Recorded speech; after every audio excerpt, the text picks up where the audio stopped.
എല്ലാവർക്കും നമസ്തേ.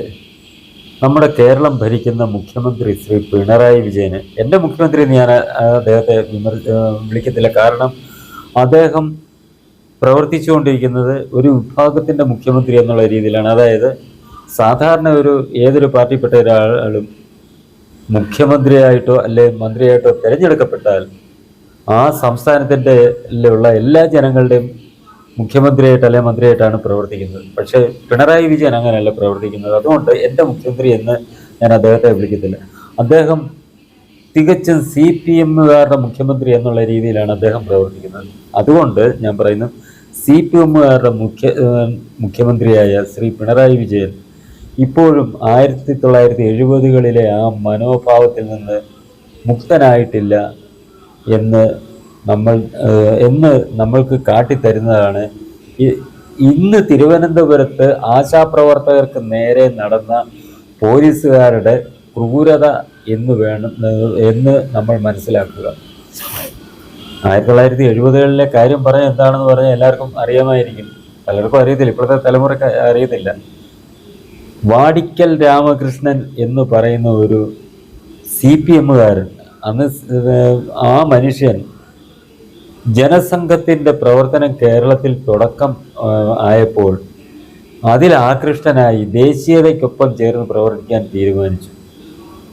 ആ സമയത്താണ് പിണറായി വിജയൻ, അദ്ദേഹം CPM-കാരൻ, അദ്ദേഹത്തിൻ്റെ നേതൃത്വത്തിൽ ഒരു സംഘം CPM-കാർ ചെന്ന് അദ്ദേഹത്തെ കൊത്തി നുറുക്കി കൊല്ലുകയാണ് ചെയ്തത്. അദ്ദേഹത്തിൻ്റെ ഭാര്യയുടെയും അമ്മയുടെയൊക്കെ മുന്നിലിട്ടാണ് വാടിക്കൽ രാമകൃഷ്ണനെ പിണറായി വിജയൻ്റെ നേതൃത്വത്തിലുള്ള സംഘം കൊത്തി നുറുക്കിയത്.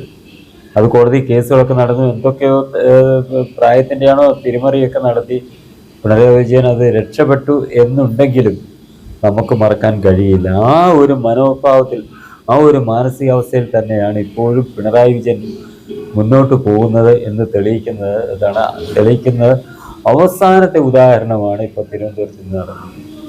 കാരണം ഇതിനു മുമ്പ് അദ്ദേഹം ഒരു നവകേരള യാത്ര നടത്തി അദ്ദേഹത്തിനെതിരെ സമാധാനപരമായി കരിങ്കൊടി കാണിച്ച് പ്രതിഷേധിച്ചവരെ അദ്ദേഹം പാർട്ടി നേതാക്കന്മാരെ, DYFIക്കാരെ വിട്ടവരെ ഹെൽമെറ്റും ചെടിച്ചട്ടി ഉപയോഗിച്ചാണ് തലയ്ക്കടിച്ച് കൊല്ലാൻ ശ്രമിച്ചത്. അത് കണ്ട് ഈ ബെൻസ് വണ്ടിയുടെ മുന്നിലിരുന്ന് അദ്ദേഹം ഇത് ആസ്വദിച്ചാണ് യാത്ര ചെയ്തത്. സഹാക്കള് ഓരോ ജനങ്ങളെ കൊല്ലാൻ ശ്രമിക്കുന്നു. കാരണം അദ്ദേഹത്തിൻ്റെ ഉള്ളിലെ ആ സാഡിസം ഇപ്പോഴും മാറിയിട്ടില്ല. വാടിക്കൽ രാമകൃഷ്ണനെ കൊത്തി നുറുക്കിയപ്പോൾ അദ്ദേഹം അനുഭവിച്ച ആ ഒരു ആത്മനിർവൃത്തി, സന്തോഷം, ആ ഒരു മനോഭാവത്തിൽ നിന്ന് അദ്ദേഹം മാറാത്തത് കൊണ്ടാണ് അന്ന് ആ നവകേരള യാത്രയിൽ സഹാക്കന്മാരെ കൊണ്ട് ഈ തല തല്ലിപ്പൊട്ടിക്കാനും ഒക്കെ ശ്രമിച്ചത്.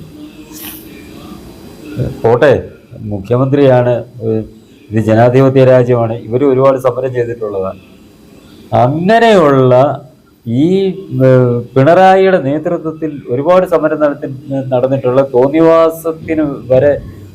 തോന്നിവാസം കാണിച്ചുകൊണ്ട് സമരം നടത്തിയിട്ടുള്ളത്. അതായത് അത് പറയാൻ കാരണം, തോന്നിവാസം കാണിച്ചെന്ന് പറയാൻ കാരണം, ഉമ്മൻചാണ്ടിയെ താഴെ ഇറക്കുന്നതിനായിട്ട് സരിതാ നായർ എന്ന് പറയുന്ന ഒരു സ്ത്രീയെ പാട്ടിലാക്കി പണവും കൊടുത്തിട്ട് ഈ വ്യാജ ആരോപണങ്ങൾ ഉന്നയിപ്പിച്ച്, അതായത് വയോധികനായ ഉമ്മൻചാണ്ടിക്കെതിരെ മോശപ്പെട്ട വ്യാജ ആരോപണങ്ങൾ അവരെ കൊണ്ട് ഉന്നയിപ്പിച്ചിട്ട് സമരം നടത്തിയ പാർട്ടിയാണ് CPM. അതിന് നേതൃത്വം നൽകിയ അന്നത്തെ CPM സംസ്ഥാന സെക്രട്ടറി പിണറായി വിജയനാണ്.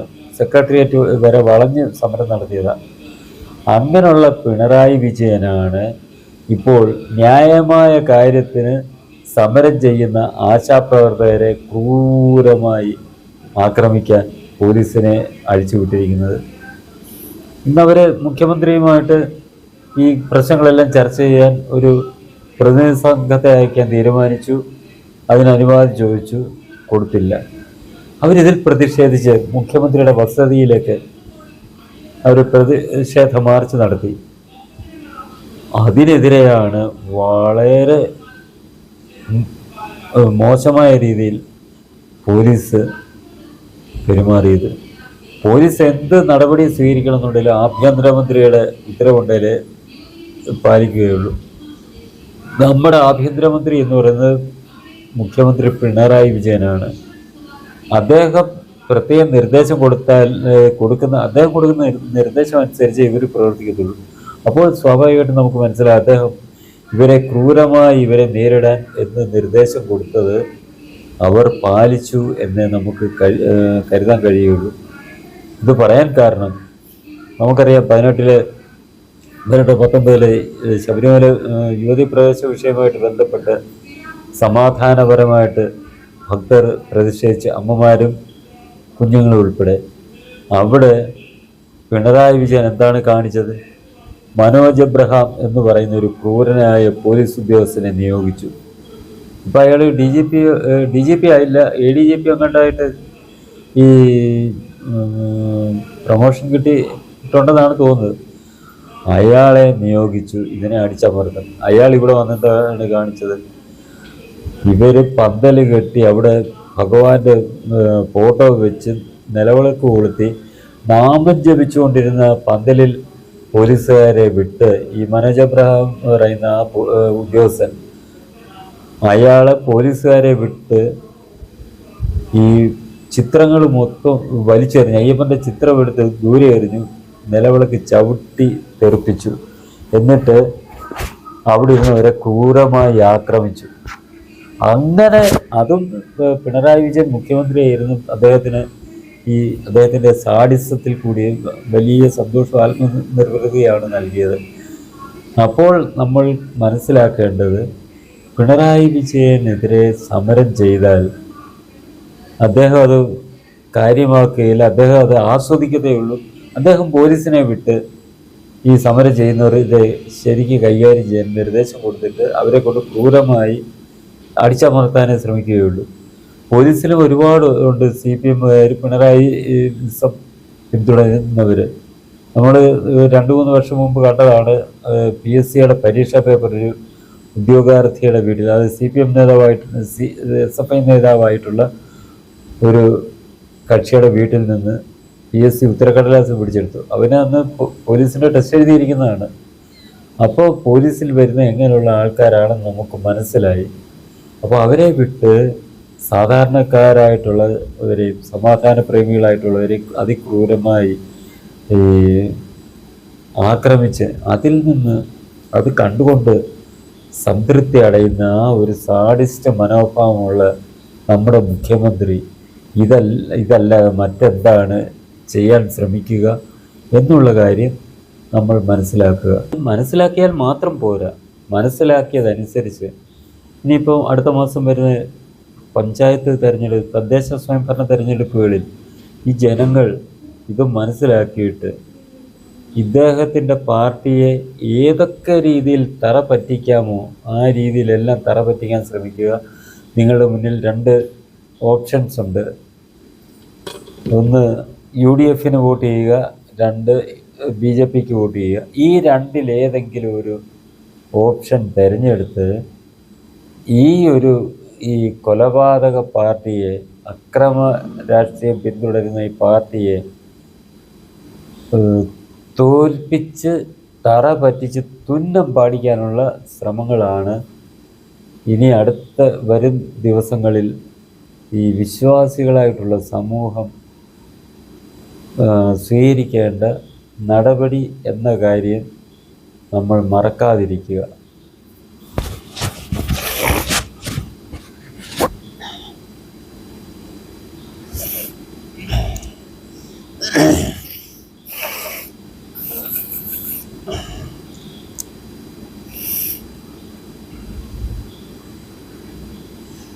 എല്ലാവർക്കും നമസ്തേ.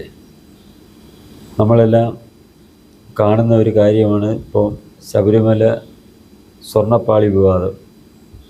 അതിങ്ങനെ കത്തി നിൽക്കുന്ന സമയത്താണ് ഇപ്പം നിലവിലുള്ള ഈ ആരോപണ വിധേയരായിട്ടുള്ള ദേവസ്വം ബോർഡ് പ്രസിഡൻറ്റിനും അംഗങ്ങൾക്കും ഇത് പുനർനിയമനം നൽകി അവർ തുടരാൻ വേണ്ടിയുള്ള വിജ്ഞാപനം ഇറക്കാൻ, ഓർഡിനൻസ് ഇറക്കാൻ സർക്കാർ തീരുമാനിച്ച കാര്യം അറിയുന്നത്. അതിൽ നിന്ന് തന്നെ എന്താണ് നമ്മൾ ചിന്തിക്കേണ്ടത്?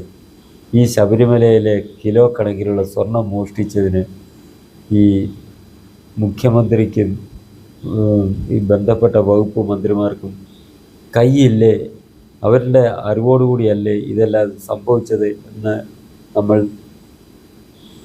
സംശയിക്കേണ്ടി വരും. കാരണം ഈ തട്ടിപ്പും തരികിടയും നടത്തിയ ഈ ബോർഡ്, അതിൻ്റെ തുടർച്ചയായിട്ടുള്ള ഈ ബോർഡിന്, ഈ ആരോപണത്തിൻ്റെ മുൾമുനയിൽ നിൽക്കുന്ന ഈ ബോർഡിന് വീണ്ടും തുടരാൻ വേണ്ടിയുള്ള ഓർഡിനൻസ് ഇറക്കുന്ന CPM-ൻ്റെ ഉദ്ദേശം നമ്മൾ മനസ്സിലാക്കുക. മുഖ്യമന്ത്രിയുടെ ഉദ്ദേശം, CPM-ൻ്റെ എന്ന് പറയുന്നില്ല, മുഖ്യമന്ത്രിയുടെ ആ ഒരു ഉദ്ദേശവും പ്രവൃത്തിയും, അതിൻ്റെ പിന്നിലുള്ള ഗൂഢലക്ഷ്യം നമ്മൾ തിരിച്ചറിയുക. ഈ ഗൂഢലക്ഷ്യവും ഗൂഢോദ്ദേശവും എന്താണെന്ന് മനസ്സിലാക്കുക. ഇതിനകത്തിൽ സാമ്പത്തികമായ ആ ഒരു പ്രയോജനം ഇല്ല എന്നുണ്ടെങ്കിൽ മുഖ്യമന്ത്രി ഈ രീതിയിൽ പെരുമാറുകയില്ല എന്നുള്ള കാര്യം നമ്മൾ മനസ്സിലാക്കുക. ഈ ചാനൽ നിങ്ങൾക്കിഷ്ടമായെങ്കിലും പുതിയ വീഡിയോകൾ ലഭിക്കുന്നതിനും ചാനൽ സബ്സ്ക്രൈബ് ചെയ്യുക. തുടർന്ന് വരുന്ന ബെൽ ബട്ടണുകളിലും അമർത്തുക.